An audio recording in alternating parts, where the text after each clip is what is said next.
Приветствую всех. Меня уже не один человек просил рассказать вот об этом камине. Вот. Ну, раз народ требует, то отказать-то я не могу. Вот. Но речь у нас пойдет не о каких-то достоинствах, преимуществах и плюсах этого камина. Их здесь попросту нет. А о минусах, недостатках и ошибках, которые я здесь совершил. Вот. Но справедливости ради я не забуду сказать о некоторых положительных моментах, которые все-таки здесь присутствуют. Итак, в первую очередь мы видим вот этот кафель, который я брал для стен туалета и ванной. Конечно, такой кафель, тем более такого размера, на камине применять никак нельзя. Почему? Потому что он плохо переносит разность температуры, и в этом месте, как правило, он трескается. Вот именно вот здесь, над самой топкой, наиболее горячее место, и мы вот видим даже, что уже пошли трещинки. Вообще вот этот камин я делал сразу же, как только появился фундамент, 3 года назад. То есть в течение 3 лет он уже действует. Но кафель пока еще не треснул. Я жду, пока вот он уже развалится вот здесь, в этом месте, чтобы поменять его на жаропрочный материал.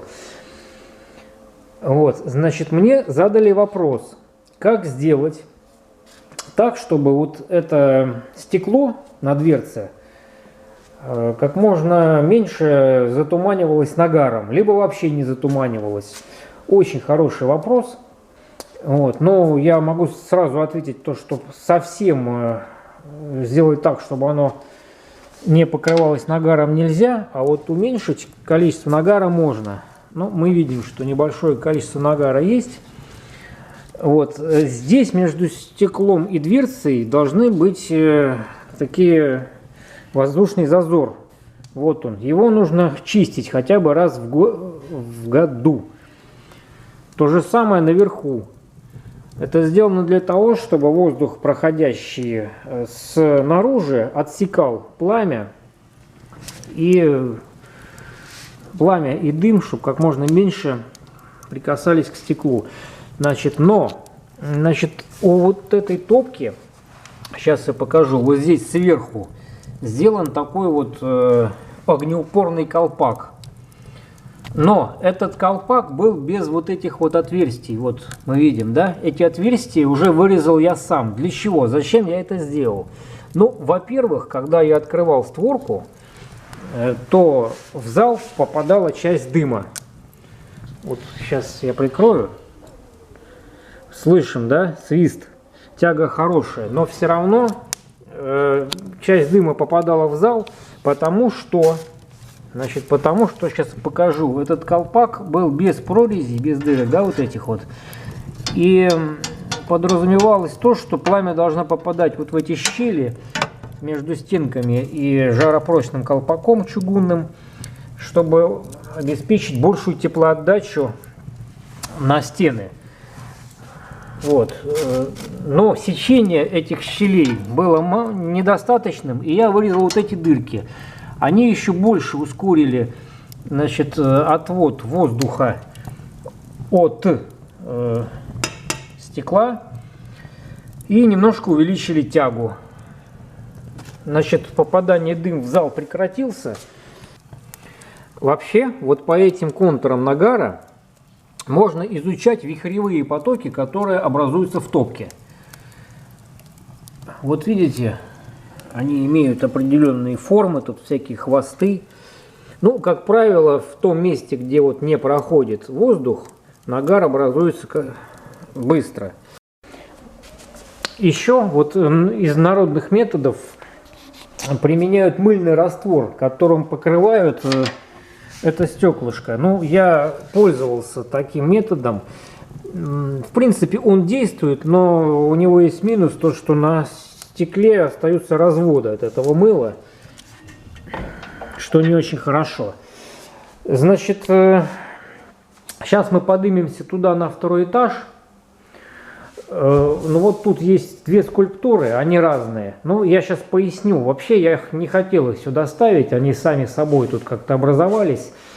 А вон там наверху, вот мы видим черную площадку, вон ту вот, да, на которой должна стоять скульптура. Но она там не стоит, потому что у меня тут возникла одна проблема. Я не могу ее нормально там закрепить, чтобы она оттуда не упала. Прорезать в стекле дырочку и закрутить проволоку вокруг шеи, да, и сквозь дырку там закрепить к трубе, как-то это не наш метод. И один из вариантов — это натянуть цепь в районе пояса, чтобы она просто не падала вот сюда.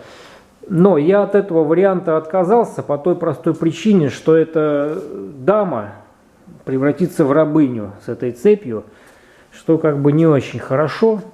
Я вот сейчас покажу еще один фрагмент. Вот, вот здесь эта скульптура называется Прометей. Вот ему цепь как раз нужна, потому что, как мы помним, Прометея заковали цепью к скале за то, что он украл огонь у Зевса. И поэтому, так сказать, здесь можно применить такой метод. Вот. Кстати, вот здесь наверху над Прометеем должен быть орел, который ночью должен спускаться и клевать ему печень. Да, вот, кстати, вот это зеркало наверху, оно имеет не только декоративное значение, но и функциональное. Значит, от одного из колпаков, из фонарей, будет направлен туда от другого зеркала такой объемный луч солнца, который увеличит освещенность этого зала. А сейчас мы поднимемся на второй этаж, и я расскажу несколько слов о дымоходе. Да, вот меня спросили, зачем эта цепь. Один человек сказал, что она нужна для того, чтобы вот эту решетку не украли. Ну, на самом деле это не совсем так. Я даже скажу более точно, это вообще не так. Вот вид со второго этажа. И как мы можем заметить, да, это не просто труба. Сейчас я попробую поближе сюда зайти, а труба с самодельным теплообменником. Вот я вначале говорил, что есть положительный момент. Вот я хочу отметить, что вот этот теплообменник, ну для чего он предназначен? Чтобы увеличить площадь теплоотдачи самой трубы. Я не очень понимал изначально, когда его делал, его эффективность, но могу сказать, что вещь очень хорошая и вообще рекомендую. То есть она реально работает. Вот я сейчас покажу расстояние до деревянной конструкции, да, от трубы без утепления должно быть не менее 50 сантиметров. Но тут на пределе. Если труба с утеплением, то не менее 15 сантиметров. Я беру трубу такого же диаметра, как и сам дымоход. Вот размечаю ее, разрезаю и делаю из нее такой теплообменник. И дальше мы получаем вот из куска трубы сначала мы делаем тюльпан, а потом вот такое солнышко. И затягиваем хомутом, чтобы прижать его к существующей трубе. Вот, немножко изгибаем лопасти, чтобы лучше проходил воздух.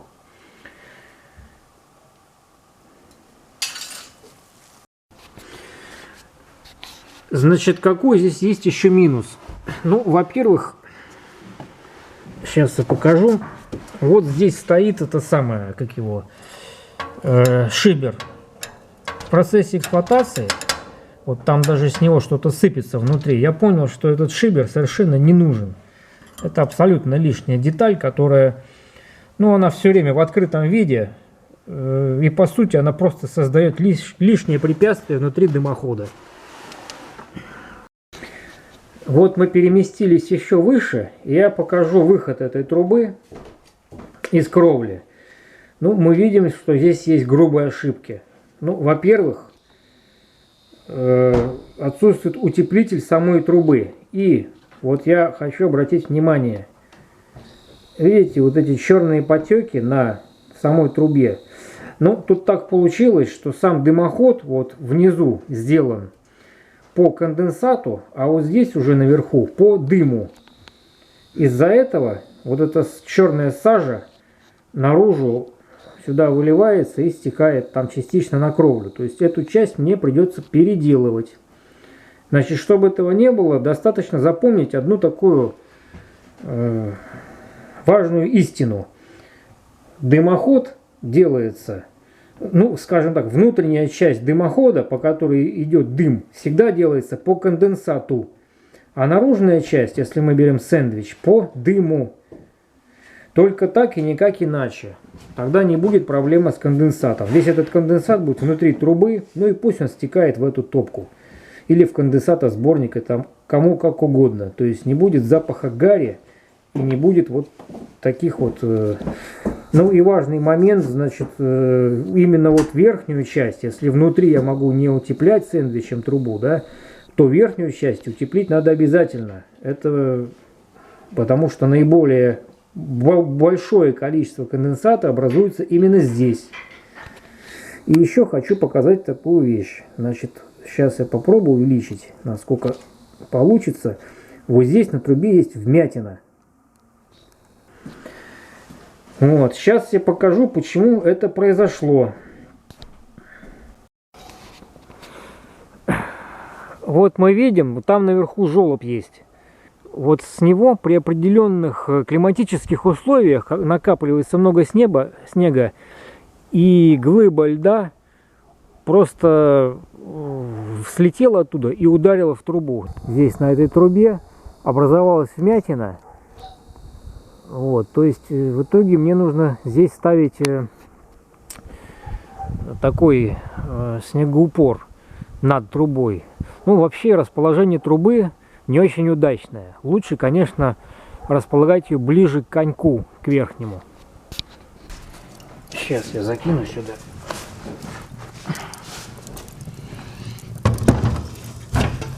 Тяжеленькая.